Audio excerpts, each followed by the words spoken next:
Welcome to the deep dive. Today, we're looking at, well, a really fascinating situation, Imran Khan's imprisonment in Pakistan. Right. And the sources we've gone through suggest it's more than just, local politics. Exactly. It's presented as this lens, a way to understand something much bigger. They call it the collision between local politics and the global architecture of neo-imperialism. Quite a mouthful. It is.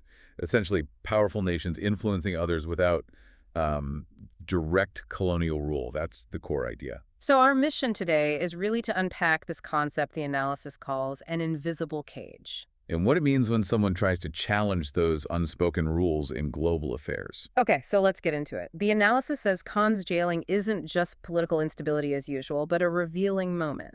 Revealing what exactly? Well, that's where this idea of the invisible cage comes in. Okay. The material frames it as Pakistan being formally independent, sure, but still trapped, bound by these subtle, less obvious external forces. Not the old-style colonialism, then. Something sneakier. Yes, precisely. No viceroys, no gunboats. It's described as something far more, well, insidious, harder to see. An invisible cage. That sounds... Yeah, unsettling. How does it work? What are these subtler mechanisms keeping it in place? The sources give some concrete examples. Think about the IMF bailouts. Okay, the financial lifelines. Right, but they're described not really as rescues, but as instruments of permanent dependency, keeping the country reliant. Dependency. What else? Then there's the tech side. Global tech monopolies apparently extracting data without sovereignty safeguards. Wow. Data sovereignty, that's a huge issue everywhere now. It is, and even things like foreign embassies allegedly scripting national security doctrines in return for aid. Scripting doctrines, so shaping a country's security policy from the outside. That's the implication. It's not direct orders, it's influence tied to aid. So it creates this deep dependency, but without the obvious flags of old colonialism. Are these mechanisms really invisible, though, or just overlooked? That's a good question. I think the material suggests they become visible if you look at the outcomes. Like what? Like the constant need for external money, right? Or seeing where national data actually goes, or noticing if a country's security priorities seem, well, maybe too aligned with someone else's agenda. Okay, so it's subtle, designed to blend in. Exactly. Sophisticated. And maybe that sophistication is what Khan ran up against. This leads us to what the sources call his true crime. Right. It wasn't necessarily corruption or mismanagement, the usual things you hear about. So what was it then? According to this analysis, his true crime was basically the audacity to name this system aloud.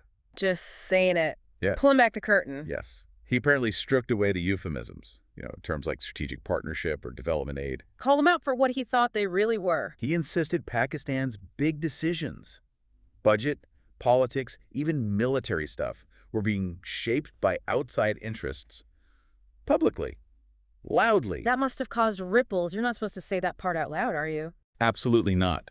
The analysis calls it a discursive rupture, a break in the polite, coded language of diplomacy. Like breaking an unspoken rule. Exactly. The material even connects it to Foucault's ideas about power liking to stay hidden.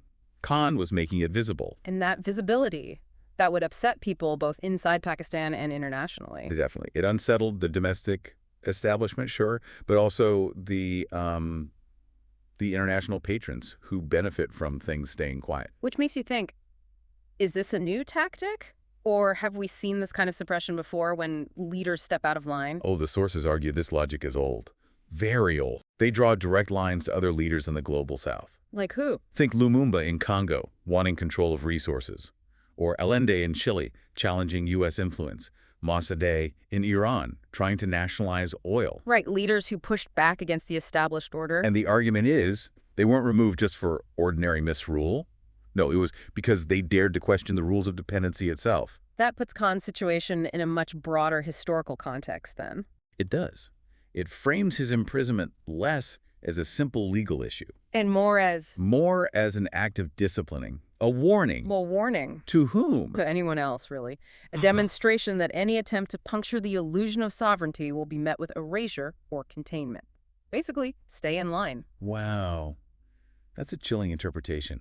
It brings us to that critical theory angle. The sources mentioned post-colonial states being formally independent but structurally entrapped. Yes, and here they bring in dependency theorists. Names like Samir Amin, Andre Gunder Frank. What was their main point? Essentially, that development within these unequal global relationships doesn't actually lead to real independence or growth for the weaker states. How so? Well, the argument is it can actually trap them. Their development path kind of reinforces their dependency and underdevelopment, serving the interests of the dominant powers. So it's like you're allowed to develop, but only in ways that keep you dependent. Like a leash getting longer, maybe, but it's Ah. still a leash. That's a good way to put it. At tether, yeah. Yeah. And the analysis suggests Khan's rhetoric, whatever its flaws, Yeah. it really highlighted this paradox with unusual clarity. Hmm. He put a spotlight on Pakistan's entanglement in these, well, neo-imperial arrangements. Disrupting the comfortable silence. Exactly. He disrupted the comfortable silences that sustain them. And the sources stress his personal political future is almost secondary now Secondary to what? to the discourse his situation crystallizes, the bigger questions it forces us to ask. Okay, so let's bring this home for you, the listener. What's the key takeaway from this deep dive? It seems treating Khan's jailing as just a domestic issue is missing the point. Very much so. According to this view, it's framed as a warning shot fired by a global system that thrives on compliance. A warning shot. Yeah. And there's a powerful quote in the material near the end.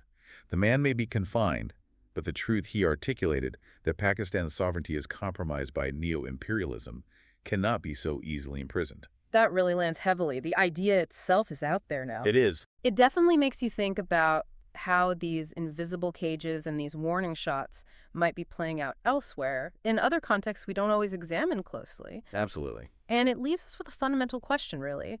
In our interconnected world today, what does it actually mean for any nation to be truly sovereign? Something to ponder.